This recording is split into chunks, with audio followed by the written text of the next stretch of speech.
welcome to another episode of the Climbing Talent Development Show.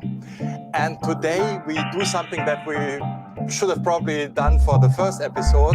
We talk about health, because without health, without being healthy, we can have the most sophisticated training schedules and training ideas. It's all nothing. Really happy that we have, I think, the most experienced climbing physio with us, Klaus Isele, that some of you might know from the Adam Onder silence video, when he was, well, you were wearing two hats, right? You were his coach slash physio almost, with the stuff you were doing, right? Well, yeah, the thing was to help me climb better and help me not get injured. So two tasks. Yeah. So the two hats, and I think we should talk about these wearing two hats later. You know, if we shouldn't look for in an ideal world, every physio could wear these two hats. But let me first introduce Klaus a little bit, because we know each other for more than 10 years now. And at the beginning, or 10 years ago, the Boulder World Cups were a little bit less formal and a little bit more chaotic. And the Austrians were basically the only team that was always traveling with a physio, right? And so Klaus came to treat a lot of the athletes of the other teams. No, when I say that you're very experienced, that's also part of it. That you treated really a lot of people, and especially I could imagine that it's really difficult not knowing the athletes apart from having the. Well, I think for communication it can be difficult, right? I think after a while I knew them already. Because I mean, this is kind of the same circuit is all over in the world, right? So you meet them again and again. Yes. But that has been changed a lot now. Since there's more money involved, it's Olympic and so on. In many countries, if you're a physio, you're not allowed to treat others. So we had this gentleman agreement: as long as Austrians are fine, I could help the other nations. And that's the part that makes the job interesting, because you see all of these injuries and trying to help the other nations. So the best climber will win, not the best supported climber will win. Yes, hopefully, as it should be. Yes, and so we were traveling all over the world during the season, and we saw each other every weekend. But you're actually touching, it's almost, I feel, a little bit related with wearing these two hats, you know, like that you were informed how the athlete, what problems the athlete might harbor by watching them climbing, right? That was, otherwise it would have been hard to treat them, I could imagine. Yes, after a while in this scene, if you travel with these athletes, you just have to, you see it with their body language. So you can, or if I see a World Cup and I see how someone comes down, I mean falls down or does a weird move, and how he or she touches her shoulder, I can most likely tell that this will be serious or not serious. So you have before you even touch that, you get a feel of this is dangerous or not. But that's very much experience based. Yeah, but I think that's really related to your work with Adam, you know, because I think many physios are in the position that they never really watch their athletes. Like maybe they watch a live stream from time to time, but they're not really are there, you know, and they cannot interpret body language and what you were just mentioning. That has also to do with too many athletes to treat. So if you're a physio on a World Cup, you're more or less you're like the fireman. You know, you just have to help them out right now, and you don't get to treat them very deeply. And that, for me, after 10 years in the World Cup circuit, was so extremely nice to have Adam knowing really, really well. So this is a lot of base info. You know everybody a little bit, and then you have one person, you really know this person into the deepest cell of his body in Alan's case. So really really good. And that is very satisfying from the point of a physio. So you can, For the people that don't know you, what you're doing in your regular life, you run your own clinic, therapy bar, and you just recently, therapy bar, where you treat athletes, but also regular people, right? So I had to, actually I was in my wrong, I have 4 clinics that I run now, and I was in the wrong one. All rooms were booked, so I had to run to the next, and this is the small room we're in right now. So I found that there's space today here, so I was a little bit late. So in regular life, yes, that's where I make my living, you would say. And I treat between pregnant women, and I have top athletes, and I have everything. So variety, but of course, quite many climbers and finger problems. Yeah, and just recently you were in Switzerland, right? Can you tell us a little bit what was happening in Switzerland? That was just yesterday. I'll have this climbing physio platform put out. The climbing physios are a connection of the physiotherapist with most influence or experience in the scene. And now there's another. Was war ein Verein, Udo? Sorry. Club? Ein Verein. Yeah, they just founded the club of Swiss climbing physios connection, kind of. And I was there. Was organization, kind of. Yeah. That just happened to be yesterday. So pretty cool. And this is international. Can everybody join, or is this between Austria and Switzerland, or? No, it's climbingphysios.com. That's international, and then I think it would make sense to have subgroups like per country as well. But the idea didn't came from me; it came from Katrin Dettling. She founded that club, and I was there to,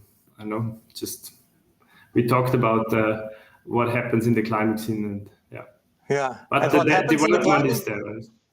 Is there anything? What happens in the climbing scene from a physio perspective? Well, from the physio perspective, that's I haven't been in. Not too much right now, but the aim is always the same. Coaches and physios like to have tools where they can assess problems, and then with some certain tests, so you have test number 1, test number 2, test number 3, and if you pass all 3 tests, you're ready to go and can go back to whatever World Cup niveau or national niveau or so. And that is, in just my subjective point of view, it's kind of impossible.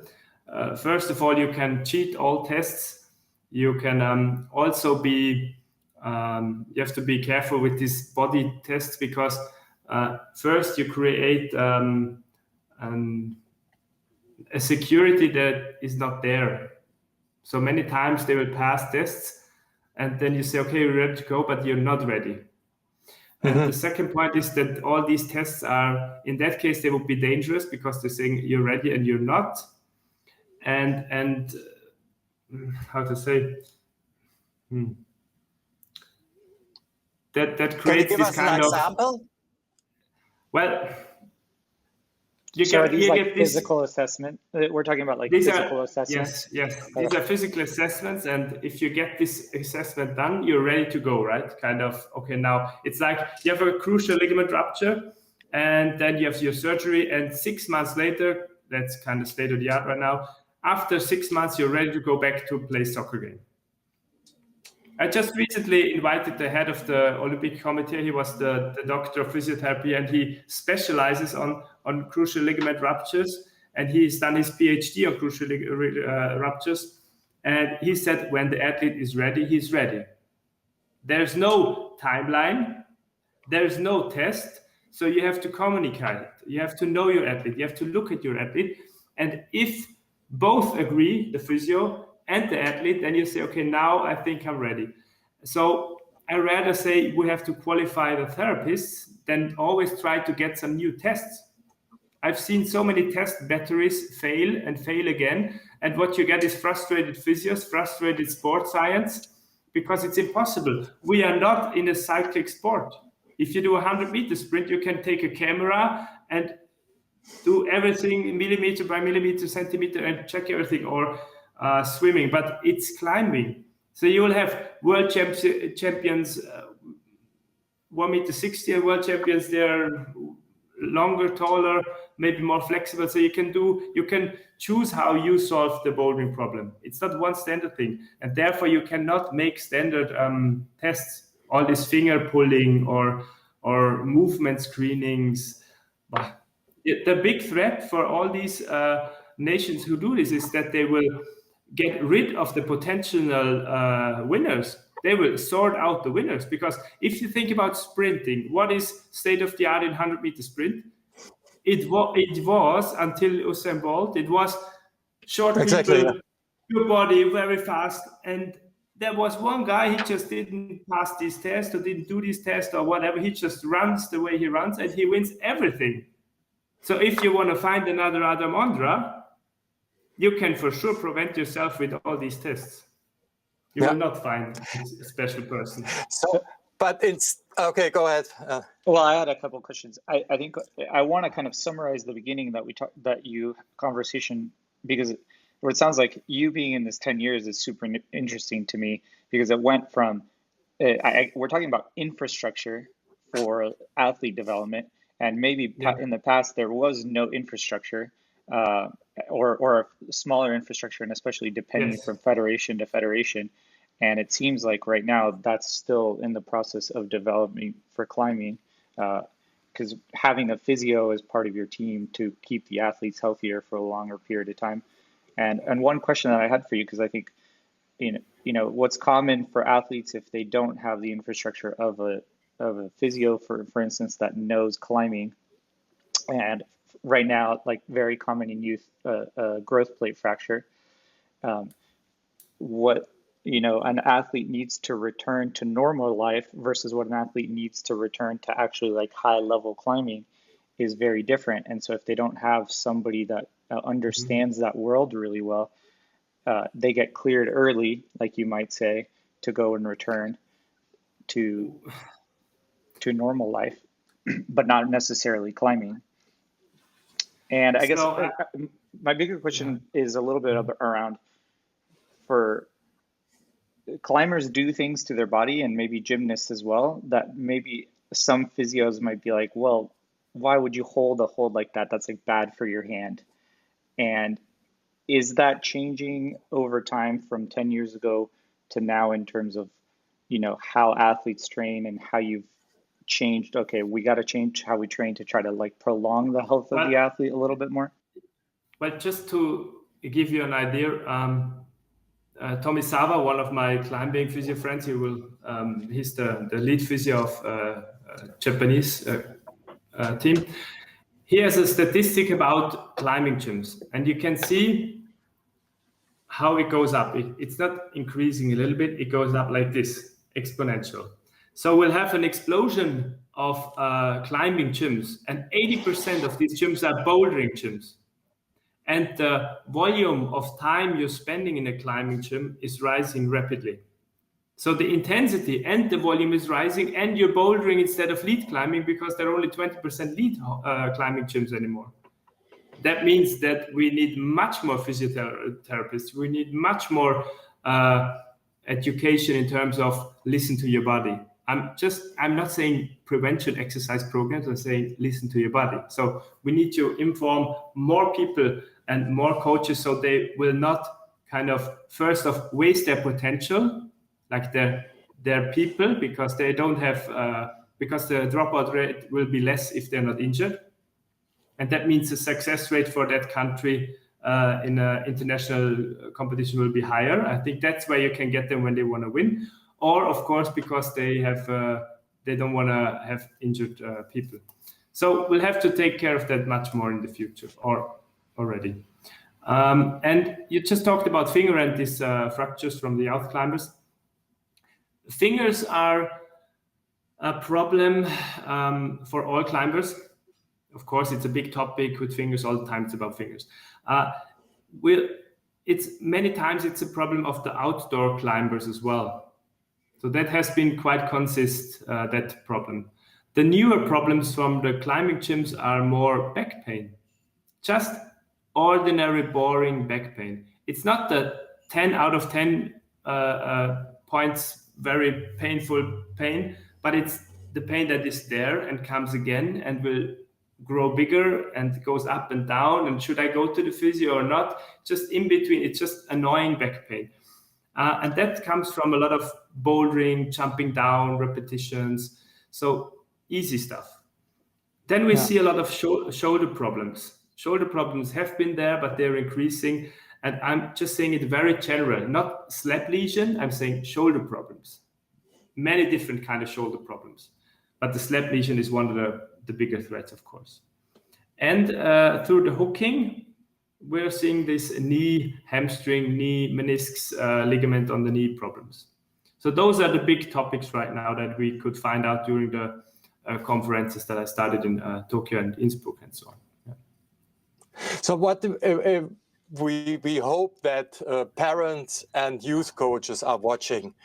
What would you like to tell them? And to make this, because I forgot a little bit, our time, like Al and my concept of the show is when we talk about physical literacy, we consider basically your life for that. You know, if we talk about the talent development show, it shouldn't come across as something that is done by the age of 25 or so. You know, this is not what we're about.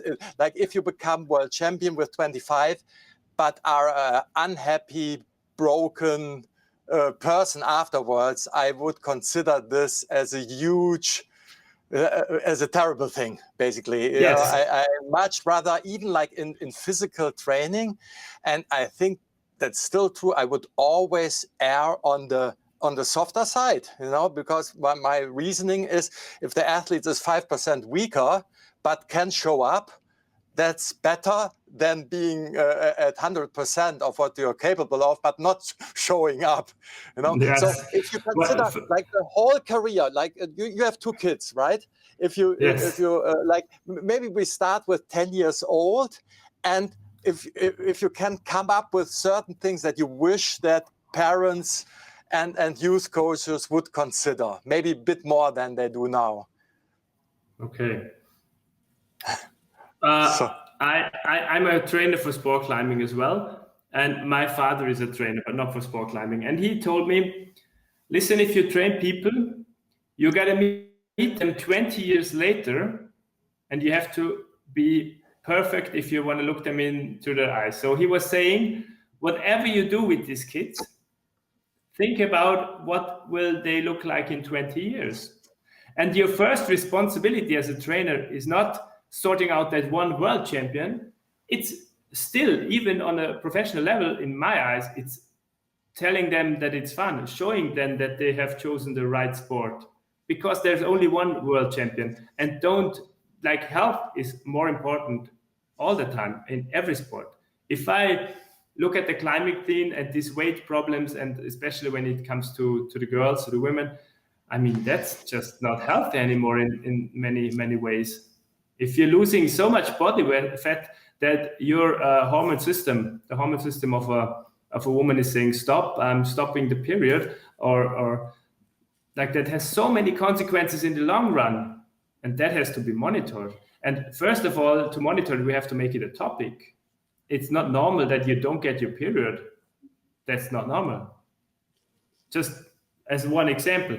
And if I would address to the youth coaches and the trainers of the youth, I think they have the most responsibility, because that's how do they say in the school with the teachers, shaping the future, basically.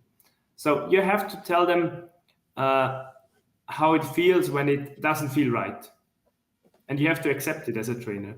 You have to sharpen their instinct for I can train more, or no, I should stop it now. So listen to your body. What are you good with and what are you not so good with?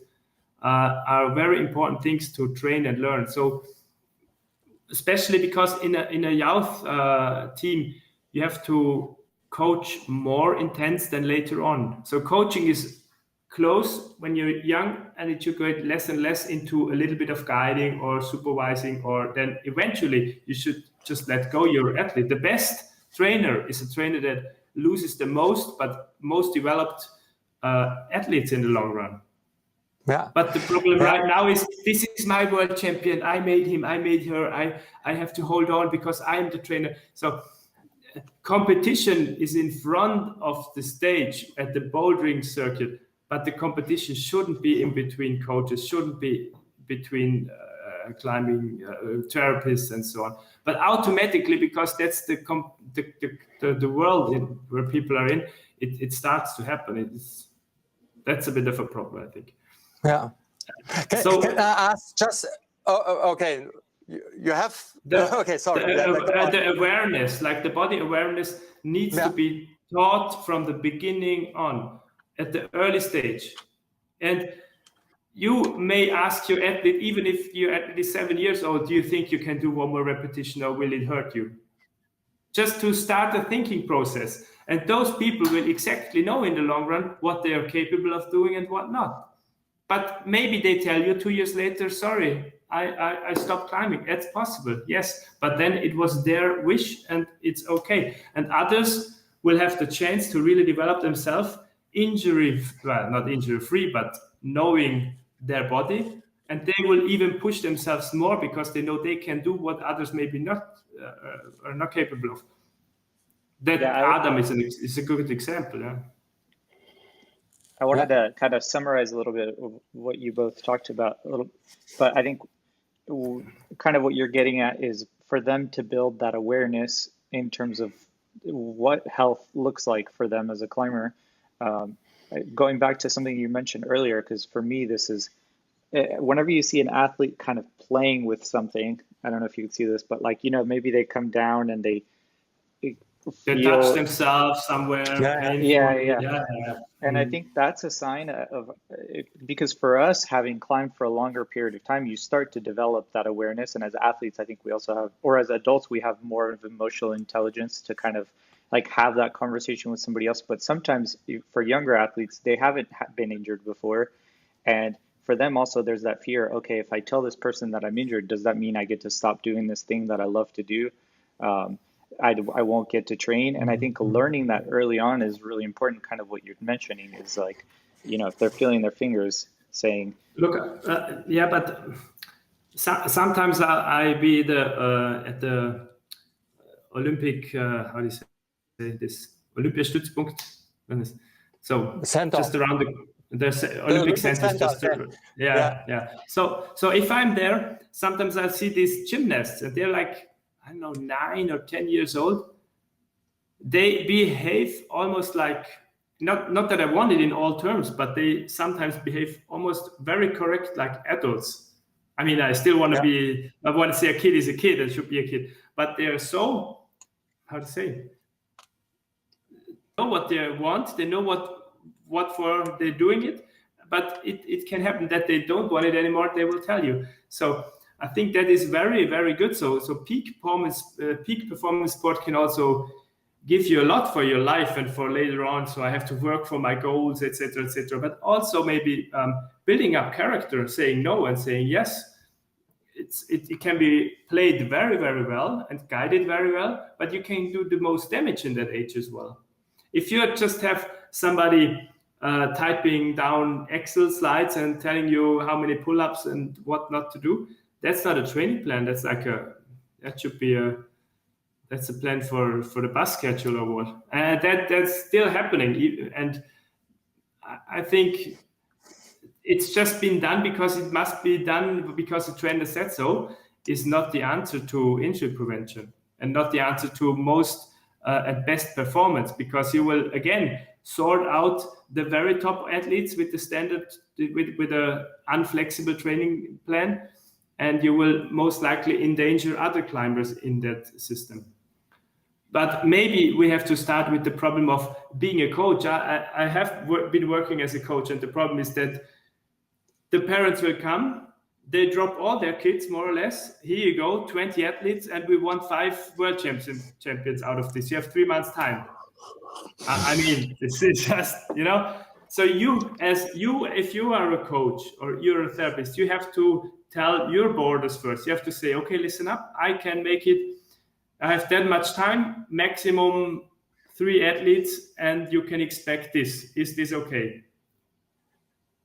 But because sometimes people really want to go into this sport, they want to do this, they would do whatever it takes, and then their federations would say, oh, they do it for free or for almost free, so we'll bring all athletes for one therapist or for one coach, and that's just too much. So if you want quality, you would have to basically say what quality requires and how much it would cost. Yeah. And you said at the beginning that there's more money, or Al said this, there's more money in climbing. But unfortunately, I don't think that the money is reaching really the youth coaches and the physios very much. And actually, that's not a problem of climbing alone. Yesterday, I saw something about professional football, what the Americans call soccer.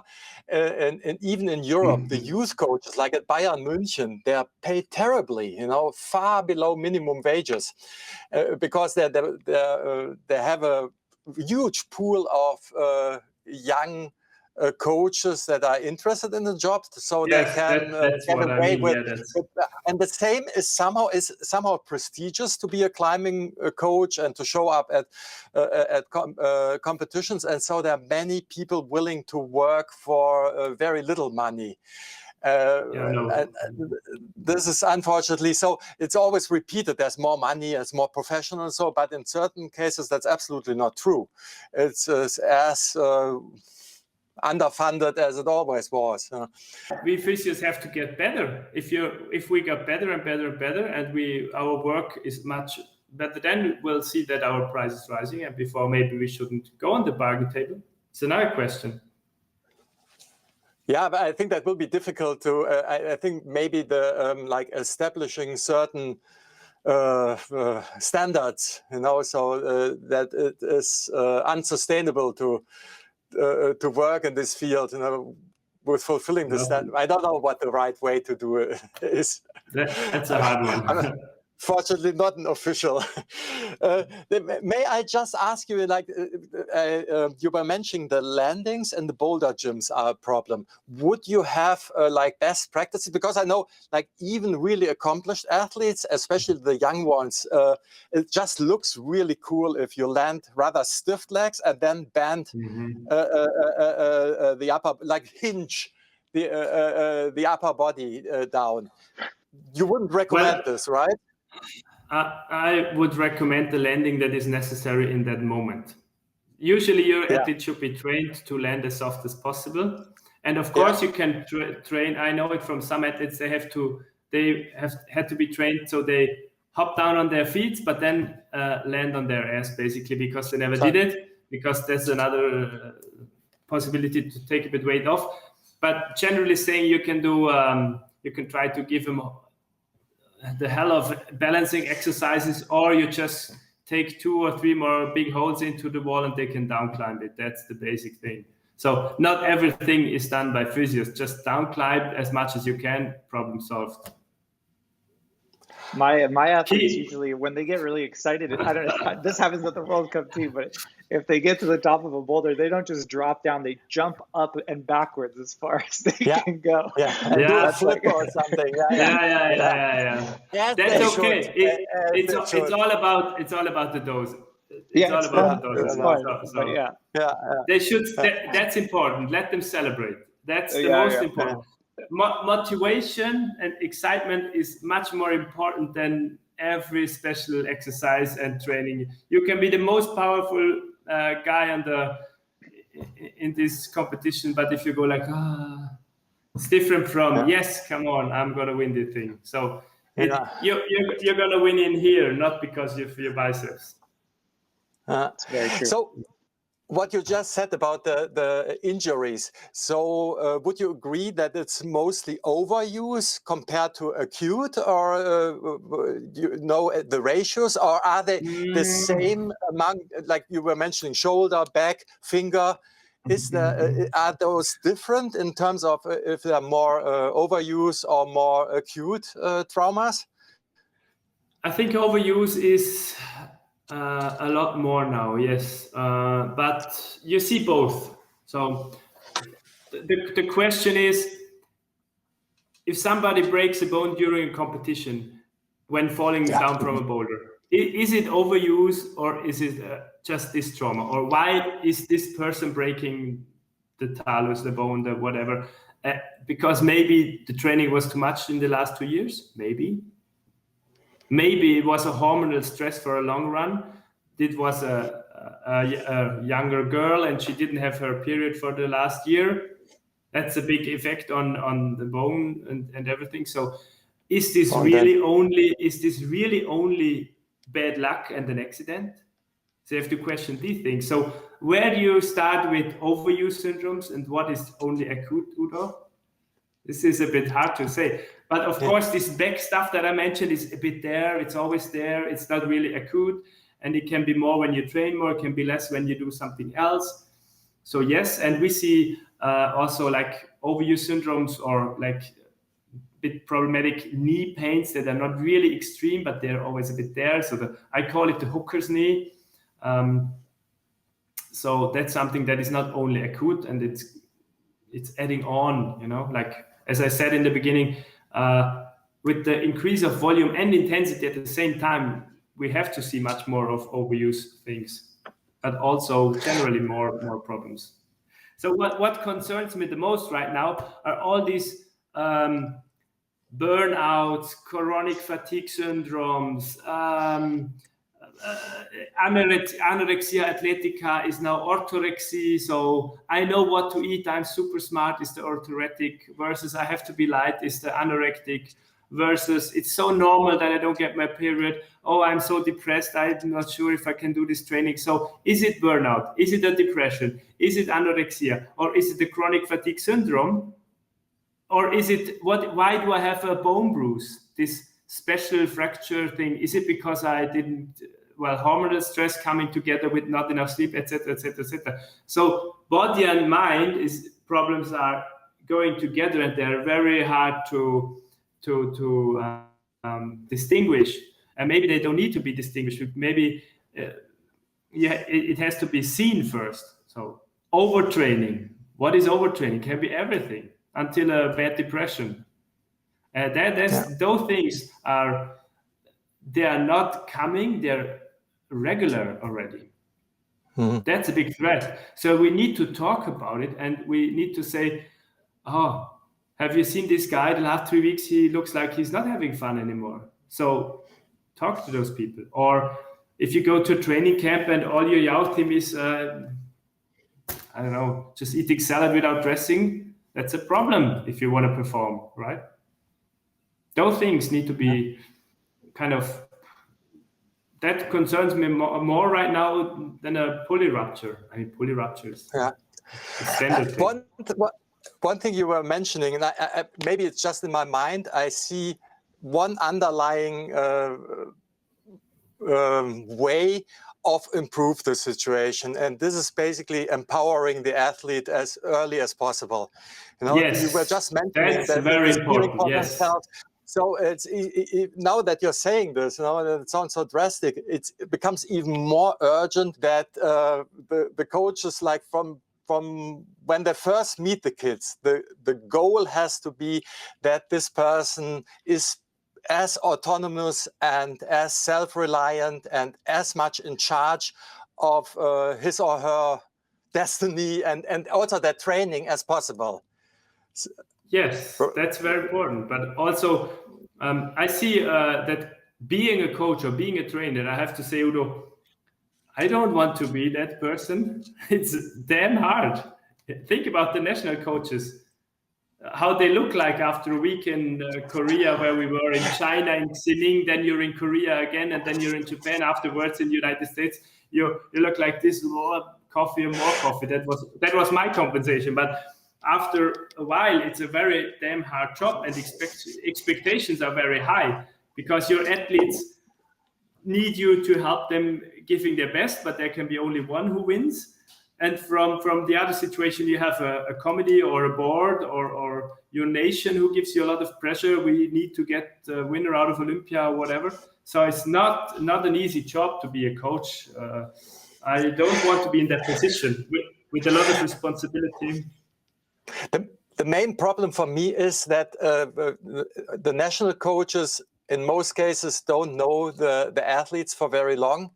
And I think if we're talking about empowering the kids, but they come from, by the time you're meeting them with, say, 18, they come from a very authoritarian, top-down coaching. So they're not used to think for themselves. I think there's very little what you can do. So the solution would be basically to create this culture that the youth coaches communicate a lot better with adult coaches. Like, at one point in the German Federation, they were almost more fighting than cooperating. And I think the same is true for most federations. Like the jealousies and all kinds of politics involved.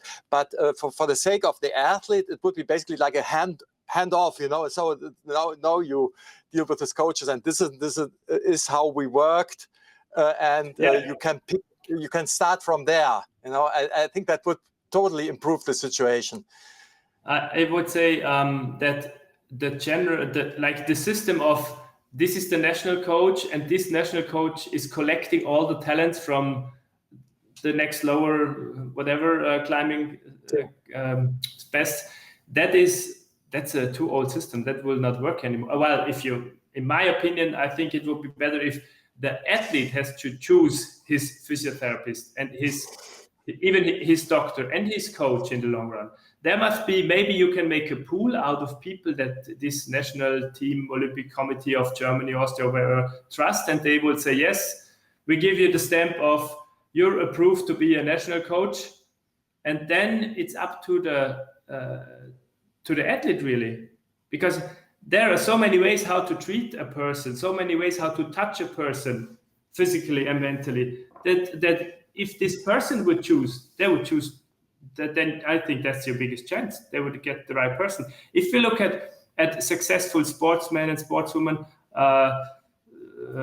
in Austria, the skiing guys, I think Marcel Hirscher or Hermann Mayer, they had their training, and then they had their extra therapists or extra trainers additionally to the national team system. And that made them successful, and that made them different to the others. So if you are not afraid of being a bit different, or your own body style, your own climbing style, but rather, if you believe in that, being a bit different, doing that, and making this your own brand, again, we see it in sprinting, right, with Bolt, then you might be really successful. Maybe not. But that, I think, is a recipe where you can get the most out of your body, stay the longest active because it's the way you do your climbing. And number 3 is that's the best injury prevention. I would not make a top athlete that is very strong but not inflexible stretch like hell all the time, because he has another genetical code. That means that he's not the most flexible, but he can do something else better.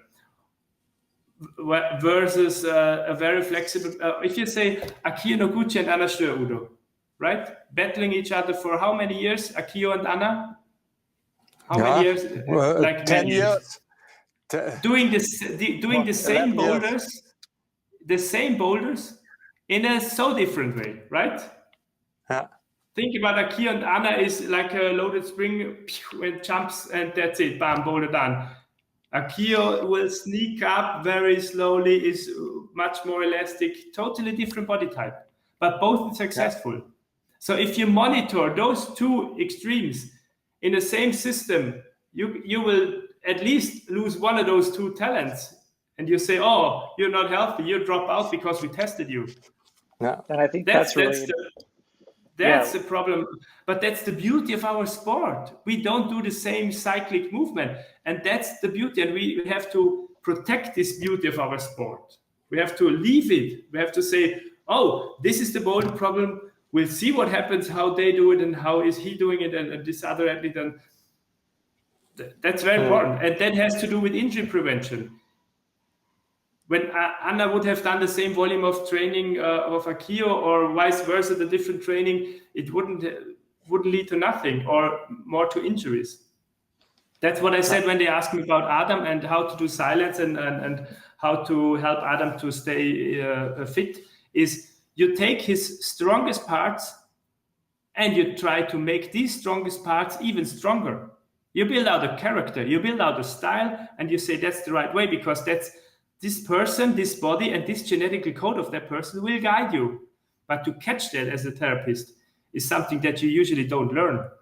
Because in our world, it's either sick or healthy. Decide. And if you're a surgeon, you have some Excel sheets, and they say, okay, this muscle and this joint has to move 25 degrees, and if it's 27, then it's not healthy. And that's a problem. It's not the individual norm. I want to go back. Sorry, I don't want to cut you off a little bit, but before, so we can kind of tie this together a little bit for the coaches, because I do think what you said is really true. Coaching is really hard. And I think one way that people solve this issue is, like you said, if you had Anna or Akio in the same system, coaches are going to be, yeah, exactly. If you're a coach, you're kind of, an approach is that you take 20 athletes and you fill them all into what you're good at in terms of like your system. And what you have, maybe you have somebody that doesn't fit really well in that system, that's not going to be successful. And that's a bit of a bummer, right? Because you wouldn't want to, I guess other sports are a little bit more deterministic in that they're doing the same exercise over and over and over again. And maybe, at 8 years old, you might be more okay to, like, there's more correlation to being like, oh, this person's going to be a good gymnast. Whereas in climbing right now, we don't know that, especially with route setting changing all the time. It's pretty hard to say, oh yeah, this person for sure will be a world champion or whatever later on. But I mean, that's the heart of the sport, to change it all the time. That's a special field. Yeah, right. I mean, movement analyzes movement, changing movements, and now you think you know that move, like what was the Petra Klingler world champion move with this toe catch? Toe catch. Thank you. So from now on, you see it in all the gyms, right? And it's an old hat already. So what will we see in Tokyo? Something new. So you cannot make tests for that. It's impossible. Yeah, and so kind of, and going back to the other point, which was that we want athletes to be more, I guess, have more agency over their own training. And I think that fights with the ego of a coach that you were talking about, because the coach sometimes, possibly. And it's true, the ego of the coach wants to say, oh, this is part of the creation that I made.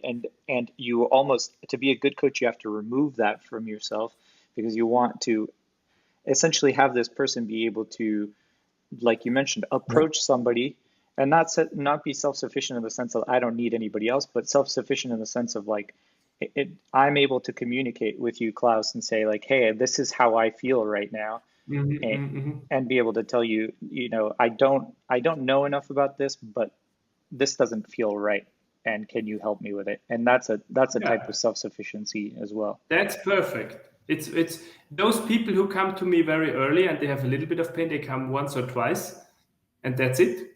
And if you wait long enough, you'll need 20 treatments, right? So it's just the same in the climbing gym, climbing scene. Because what you were talking about before of it, like, it's fatigue, under eating, all of those things are also because essentially the problem has gotten so big, they've all kind of snowballed together. And athletes have the tools. Just because everybody has it doesn't mean it's healthy. Just because it's normal in the scene. So we are going towards this bodybuilding scenes where people tell that bodybuilding scenes are so introverted and they're only having their own world because a woman totally muscular without any female structure, like female forms anymore, is beautiful in that scene. And to take anabolic steroids is so normal for them, and oil them up and build muscles. And we should not get into such a bubble. We should be able to talk about it, make it a topic, and stay open with our minds and very alert. I think, especially when you think about this curve that is just exploding, like our sport, and the development goes too fast for protection measurements or protection ideas, I think. Yeah, because no matter what, however good of a coach you are, if you're coaching 20 athletes, you're not a mind reader, and you're not going to be able to yes, that's be the point. sensitive enough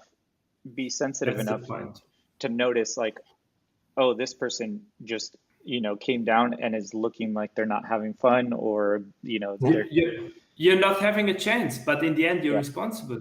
So you have to choose from the beginning on. You have to say, sorry, I can't do more than 5 athletes, or So I think that's very important to know your personal limits and expect the same from your athletes.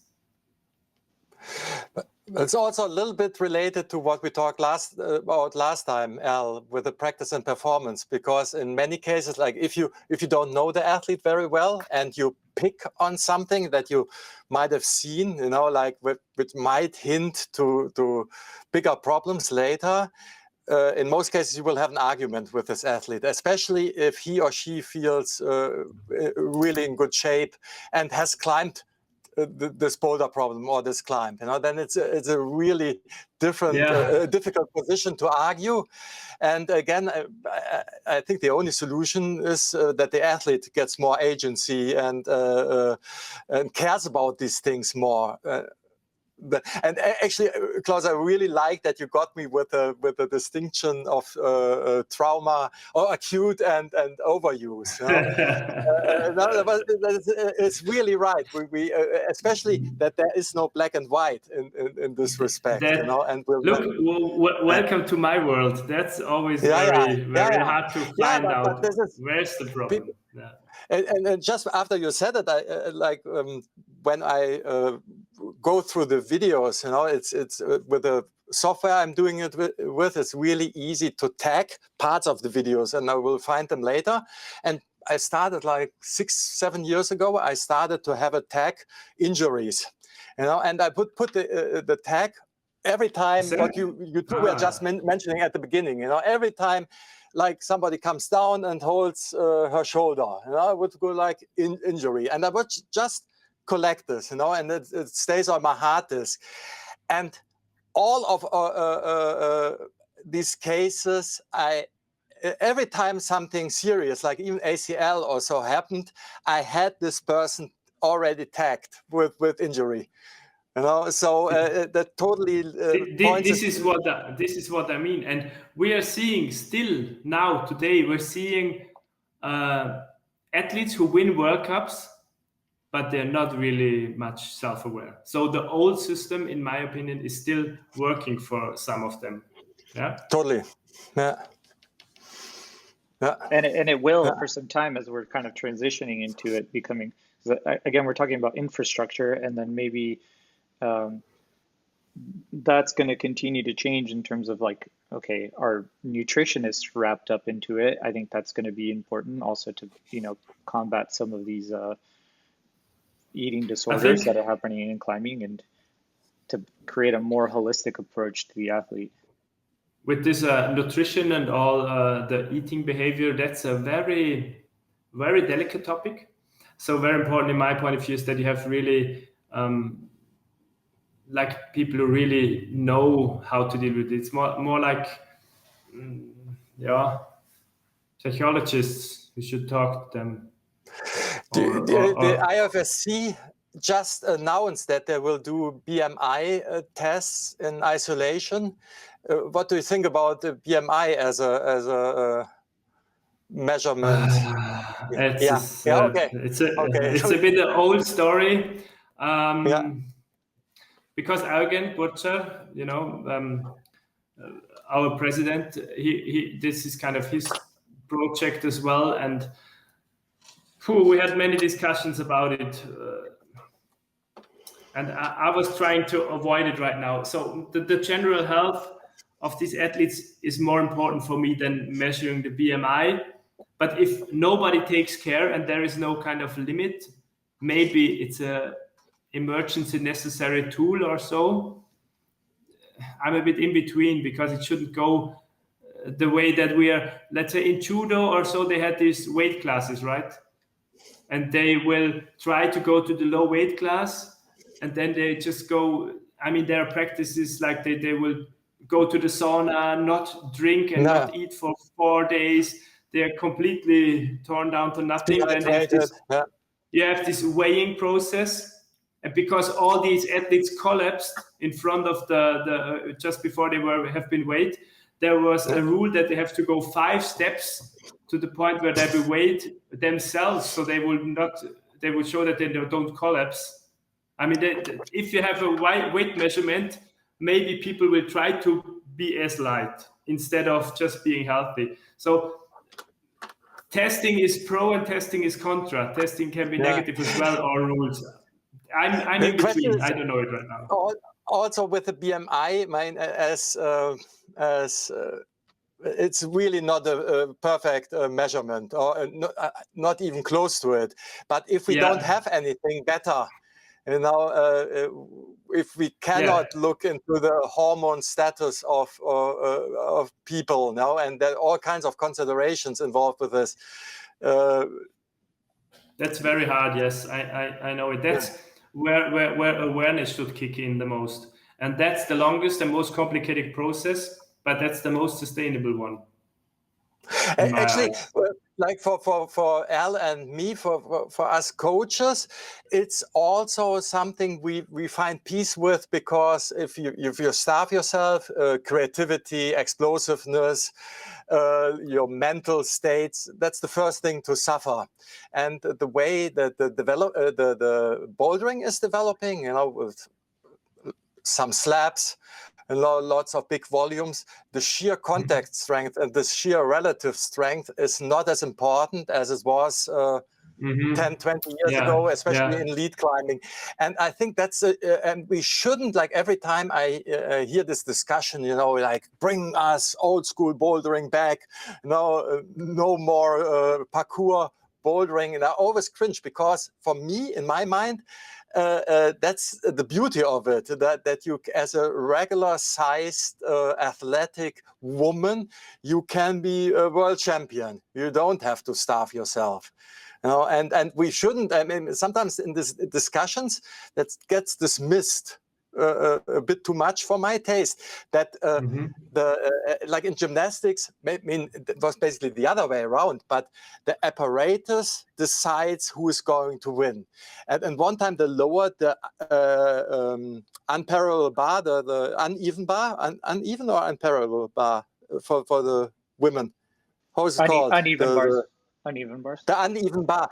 So and at this time it's all politics, of course. At this time, a rather tall, for gymnastics, girl was dominating, and when they lowered it, she didn't have a chance. And like the nations that pushed for this change, they are faking the passports of their girls, to make them appear older. And so these politics. But in this discussion, again, I feel that this sometimes missed, that by designing the walls and the holes and the whole environment, we can almost nudge the athlete. I mean, not like. So if you mean, at least it's not advantage to be underweight. It shouldn't be an advantage. We should try to make sure that it's not an advantage. That is something you have to clear with the route setters, I think. But that's another hard job. So to make it right for everybody, injury-free but very good for the crowd, dramatic but nothing should happen. So super hard. But I think kind of to go back a little bit, because we're talking about at the highest performance, even through athlete development, same thing. Because you had mentioned something that I think is very interesting, that essentially wraps this all together, which is, oh, now there's 80% bouldering gyms and 20% lead climbing gyms. And even just that change of the environment leads to, you know, certain kind of, it pushes you in directions of injuries. And because we're falling off the wall a bunch more. And so it's a little bit about, by changing the environment, you can kind of help some of these issues potentially. And I think even within the context of route setting for youth athletes, if your route setting tends to be on in-cut steep holds, you're going to create, or you're going to like, success is kind of one of the things that motivates people towards these behaviors. Because if you're jumping around and all you climb on is little holds that you can swing on, then you're going to be like, oh yeah, I'm light, this is good, this feels good, I'm a good climber. But if you create something that's very, very, you know, rewarding of good positions and good trajectories, then that creates a little bit of a different climber, because essentially that's not such a big indication. It's about moving well, and moving well versus just jumping around and cutting on stuff. Well, I think it's very easy. You have to see what is just happening at the Formula One, right? I mean, what is happening in the World Cup circuits, and then you have to take this information and lower it down to the level of your athletes, and you give it to them. You should not avoid crimping all the time, because if you have to crimp later on, you have never crimped before, your system is not ready for it. But you should not, of course, if somebody's just in a growing period, overdo crimping. And you should not avoid jumping around, but so you have to have the right mixture, and that is just hard enough for a coach, I guess. Yeah, but that needs to be done anyhow. Yeah, but I think I really like this aspect, you know, and I wish, like, I would hope that every competition, especially at the youth level, because again, very often they're paid less for the youth competitions, and they have more work, you know, and I mean, the recent youth competitions, I liked the settings mostly, but there have been terrible youth events, you know, with just crimps, and because the organizer didn't want to spend any effort on good modern holes, rounder holes. So there's that. But I think, like, for everybody involved, for coaches, setters, and athletes, it makes a much more attractive sport if you don't know what's coming. I mean, this element of uncertainty, I think, and this is also, I think, maybe the best injury prevention, because this holds you back from overdoing any single aspect of climbing, any single strength. You know, yes, you might be in fantastic shape in this thing, but it's only one boulder, and you make all 3 rounds, you know, and only on this one boulder you could show your fantastic strength. So variety. We need this variety for injury prevention, really. And there is a recent study, I don't know if you've seen it, about ACL tears, that basically is looking into how differential learning and the constraints-led approach that has significantly lower injury rates for ACL. Because they're not doing any repetition, or like they're not doing any repetitive training anymore.